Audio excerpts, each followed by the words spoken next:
और चंद्रमा के पास महाराज परीक्षित और चंद्रमा से कहने लगा भैया हमारी थोड़ी मदद कर दो। चंद्रमा कहने लगा क्या मदद कर दे भैया तुम्हारी?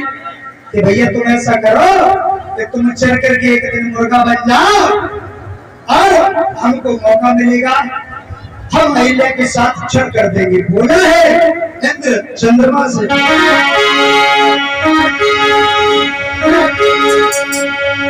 तुम मुर्गा बनना साधु बन गया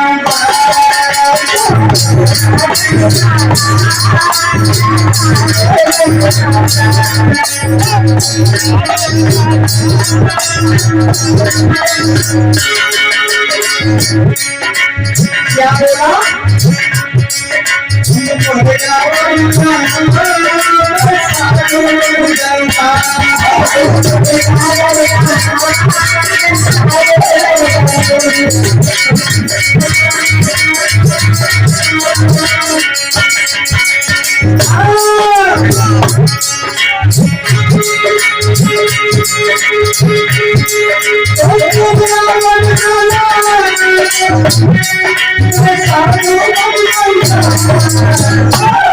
गौतम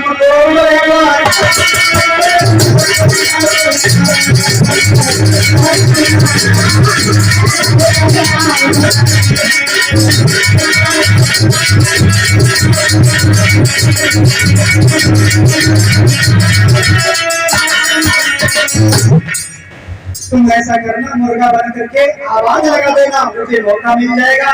गौतम ऋषि गंगा स्नान करने के लिए चले जाएंगे, मुझे मौका मिलेगा मैं अहिल्या के साथ छल कर दूंगा। दोनों की राय ठहर गई। महाराज परीक्षित मुर्गा आकर के चंद्रमा बन गया, उसने देर नहीं लगाई और क्या किया है महाराज? घड़ी बड़ी नहीं देखी उन्हें, 5 बजे हो 4 बजे 3 बजे ही बांग लगा दिया। क्या बोला बोला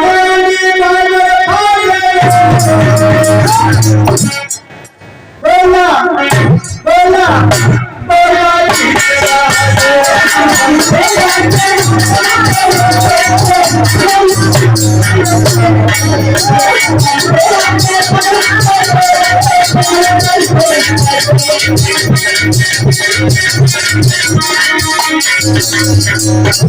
तीन बजे आए और परीक्षित महाराज ने घड़ी बड़ी देखी, 3 बजे आए तो उसने बांग लगा दी। तो महाराज जैसे ही गौतम ऋषि ने मुर्गा की बांग को सुना, गौतम ऋषि ने अपनी धोती उठाई, कमंडल उठाया और कंधे पे धोती टांगी, चल दिए गंगा स्नान करने के लिए। जब गंगा पर पहुंचे तो स्नान करने लगे और स्नान करने लगे, इधर गंगा मैया प्रकट हो गई, कहने लगी गौतम ऋषि तुम यहाँ स्नान कर रहे हो, तुम्हारे घर में छल हो रहा है। गौतम ऋषि खड़े के खड़े रह गए, मेरे घर में छल हो रहा है? यहाँ तुम्हारे घर में इंद्र छल कर रहा हो, तुम स्नान करने के लिए चले आए और जो मुर्गा बना है वो चंद्रमा है, जल्दी जाओ भाग के। तो गौतम ऋषि ने वहां से धोती उठाई और चले भागते हुए महाराज परीक्षित मुर्गा खड़ो द्वारे पे भाग लगाए और इंद्र घर में घुसा हुआ है। भागते हुए आए हैं गौतम ऋषि, आकर के भीगी हुई धोती का एक सड़ोका मारा है, चंद्रमा वहां से भाग गया और वही दाग लगा है चंद्रमा में। आज दिन तक जो नजर करते हैं चंद्रमा को वही दाग लगा है, इसने गौतम ऋषि की पत्नी के साथ में छल कराया था इंद्र के साथ, इसलिए इस दुनिया में बगैर दागी कोई है नहीं। महाराज परीक्षित ध्यान रखना। क्या हुआ? जब जैसे ही घर में प्रवेश किया है महाराज, देखा है इंद्र वहां से भाग खड़ा हुआ तो अपनी पत्नी को श्राप दे दिया कि तूने अपने और पराये में कोई फर्क नहीं समझा। अगर तू असली स्त्री होती, पतिव्रता होती तो अपने पुरुष में पराये पुरुष में तुझे अंतर लगता, मैं तुझे श्राप देता हूं, आज ही पत्थर की हो जाती। तो महाराज परीक्षित ये वही अहिल्या पड़ी है। भगवान श्री राम से कहने लगे गुरु विश्वामित्र बेटा कि हमारे चरणों की अगर रसधूल इनके चरणों पर पड़ जाए तो इनका उद्धार हो सकता है। इनकी गलती नहीं थी, उस नीच ने इनके साथ घात कर दिया। जब ऐसे शब्द सुने भगवान श्री राम से कहा बेटा इनका उद्धार करो, तो भगवान राम ने देर नहीं लगाई, क्या किया?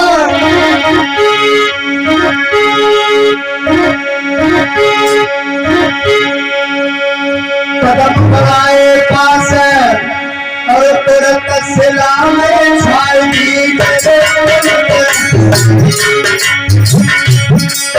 सिला में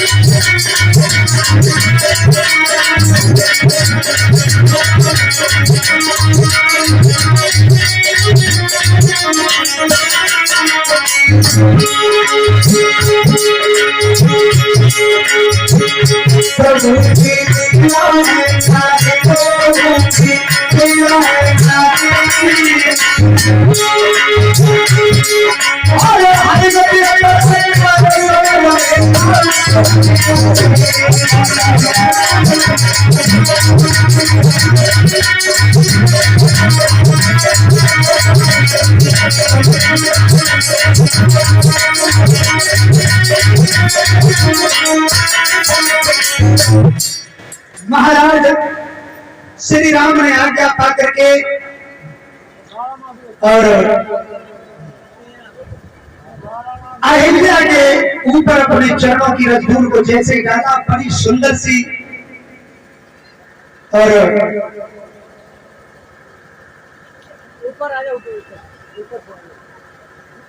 ये हमारे मौसा जी हैं, ये पावन ग्राम खरना के 101 रुपए देकर के अपने सुपुत्र को सम्मानित कर रहे हैं। मौसा जी से हम तो आशीर्वाद लेने के हकदार हैं, इन्हें आशीर्वाद देंगे क्या? मौसा पिता बाप सब एक ही बात होती है। 101 रुपए देकर के सम्मानित कर रहे हैं। तालियां बजा लो जबरदस्त, हमारे मौसा आए बड़ी दूर से। हाँ, जहाँ हमारी नंसार है वही इनकी ससुराल है, मौसा ही है हमारे। 101 रुपए दे रहे हैं। भगवान से विनती है हमारे मौसा जी के घर में धन धान्य की कमी न हो, घर में खुशियां बरसती रहे, माँ लक्ष्मी का निवास बना रहे, कुबेर भंडार करते रहे। पूरे सदगुरुदेव भगवान की। इधर क्या हुआ महाराज परीक्षित? जब अहिल्या का उद्धार किया, इधर भगवान श्री राम और छोटे भैया लखन गुरु विश्वामित्र के साथ आगे बढ़े।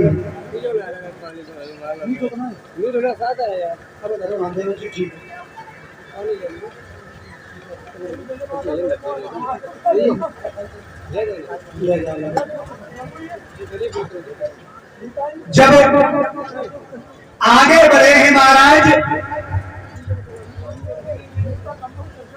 चलते हुए चले गए। जब शाम का समय हुआ है तो गुरु विश्वामित्र कहने लगे बेटा राम, आज इसी वन में आराम कर लो, कल जनक के यहाँ सीता का स्वयंवर है, कल वहां चलना है। रात भर लेट करके विश्राम किया है भगवान श्री राम छोटे भैया लखन ने। और जैसे ही सुबह हुआ है गुरु विश्वामित्र कहने लगे बेटा राम, ये ला मेरी बात सुनो, पूजा का समय होने के लिए आया है, तुम ऐसा करो इस बाग में चले जाओ और पूजा के लिए फूल ले आओ। जब सुना है श्री राम ने गुरु की आज्ञा का आदेश पालन किया है, छोटे भैया लखन चले हैं दोनों भाई फूल तोड़ने के लिए सुपगिया में। और कहाँ है पहुंचे महाराज परीक्षित?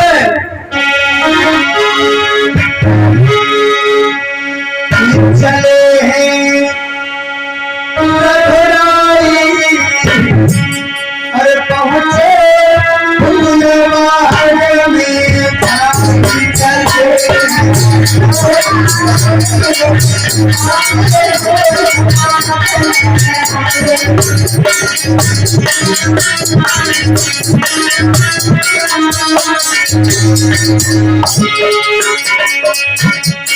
चले हैं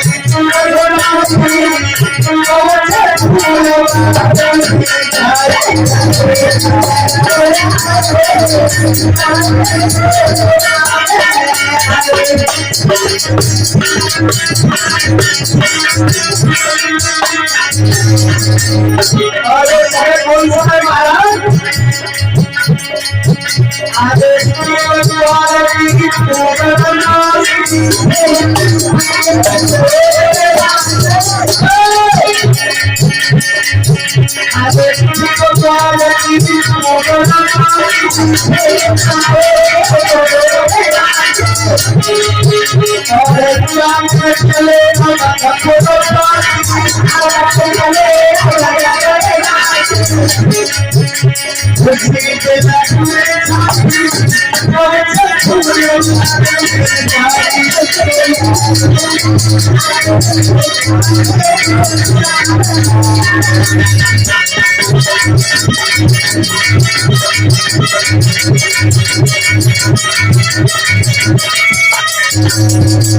भगवान श्री राम और छोटे भैया लखन उस फूल बाग में पहुंचे पुष्प तोड़ने के लिए महाराज परीक्षित।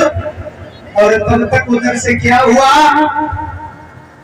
उधर कितना सुंदर वो बगीचा है, एक सुंदर सा सरोवर बना हुआ है और मां गिरजा गाय का मंदिर बना है और बड़े बड़े सुगंधित पुष्प खिले हैं, भंवरे किलोरे कर रहे हैं। क्या छटा है, ये साउंड वाले भैया कहाँ है, साउंड के पास बैठो, इधर उधर मत भागो।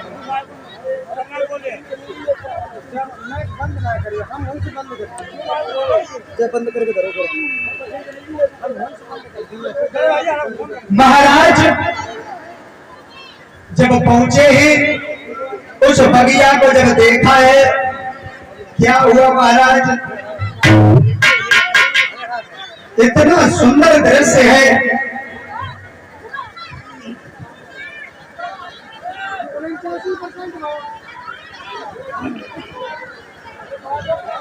और तालियां बजा दो, हमारे गुरुदेव जी पुष्पों के हाथ डाल करके सम्मानित कर रहे हैं।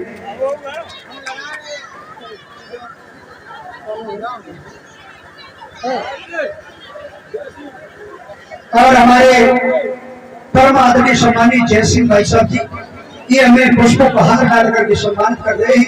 तालियां बजा दो जबरदस्त। भगवान से विनती है सदैव ही घर में धन धान के भंडारे भरे रहे, घर में खुशियां बरसती रहे और मां लक्ष्मी का निवास बना रहे। बोलिए गोविंद भगवान की।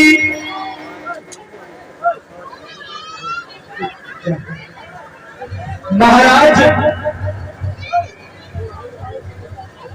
परीक्षित जी सुखदेव जी कहने लगे हैं भगवान श्री राम और छोटे भैया लखन जब बाग में पहुंचे, क्या नजारा है महाराज। उस बाग को जब देखा है तो बड़े खुश होने लगे। क्या हुआ,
जैसे ही भगवान श्री राम और छोटे भैया लखन ने देखा तो बड़े खुश हो गए बाघ को देख करके।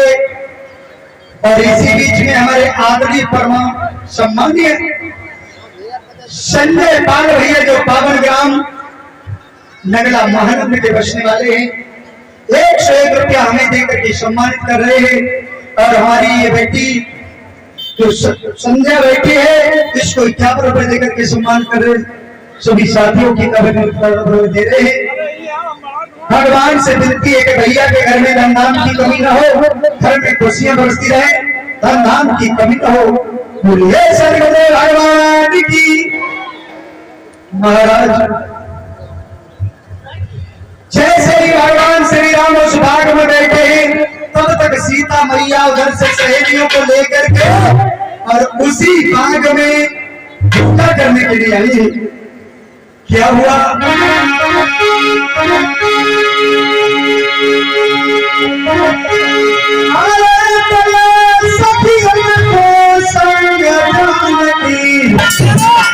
अरे फूल बाग में आई,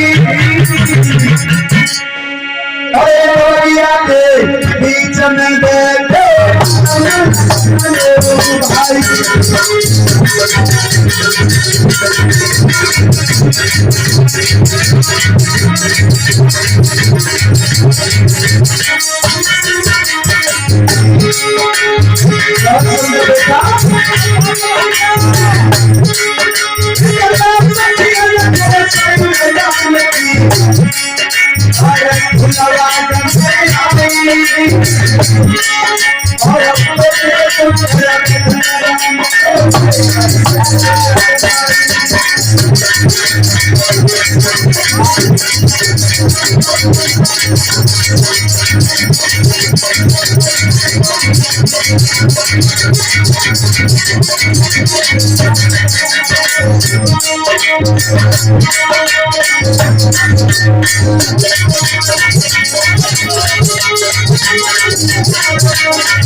और